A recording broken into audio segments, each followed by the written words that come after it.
going to go like this. I'm going to first introduce some design buckets, and we have 3 areas that are all going to be based around manufacturing through the silicone capability. So think about, as I go through them, which one interests you, and then we're going to break into teams relative to the groups that interest you the most. So, and I'm going to ask, if you came here with some people, really try to break into some other teams so you get in a group that's new to you. We're going to do the exploration, the non-judgmental, free-thinking exploration. So after we go through the exploration, we'll cluster, build, and we also have some folks from Betabox. I don't know if you guys saw the curious-looking freight car out front. They have a full prototyping facility in that box, and they will be down here to help your teams prototype your ideas. So here are our 3 buckets we're going to be designing around.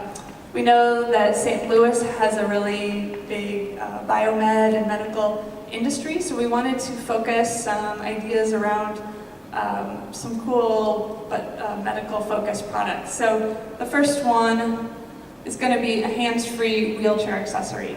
So this team, or teams, are going to think about, when people are in wheelchairs, as we travel, as able-bodied people travel around every day, you have things that are in your hands or in your purse or on your person that you can easily access. But in a wheelchair, or perhaps if you are paraplegic or have other limited ability, how can we use silicone to help improve the access to items for those people? So that will be the first group to think about. And then this next group is Med Wearables. So I know we've got a few biomed technical people. I'd love to have you guys on here. You might know some of the challenges that are specifically being faced, but thinking about when we look at silicone, are there ways that we can create wearable smart devices that can go on various parts of the body and really help medically help people integrate medical devices into their lives more easily. And then the last group is kids medicine. So I know I have a 2-year-old, and medicine is a challenging thing to get into their mouths, no matter how good it tastes.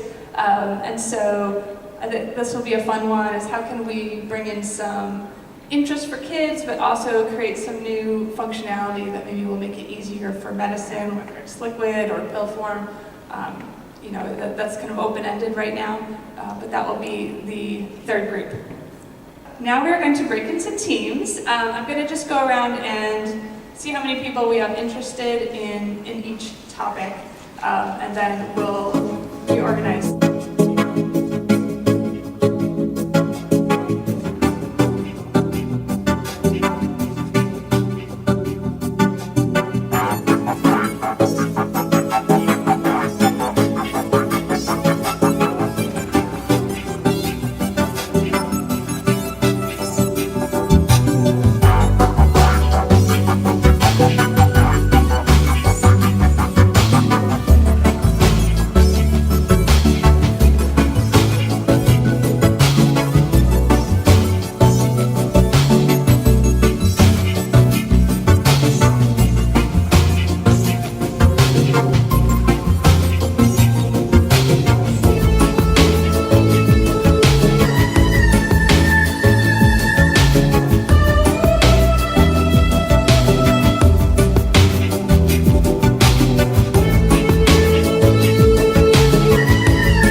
So the idea would be using a silicone patch that you could then put an adhesive in and stick on. and it's to replace a hearing device, which is really hard and We focused on hands-free wheelchair accessories. And it's a sole that has sensors on it. So if you have a sprained ankle, you're often needing to alternate heat and cold. Silicone forming glove that you would just dip your hands in and then it would create a silicone glove. Well, we came up with multiple designs, but we put them into 3 categories. It took a object like a popsicle or like a piece of candy. The silicone piece will be the mold where you mold the popsicle, and then colorful objects, animals, faces, things like that, something that the child would not be afraid of. Everyone bringing their different expertise with a lot of really great medical and production knowledge in the room. So let's do a round of applause for everybody.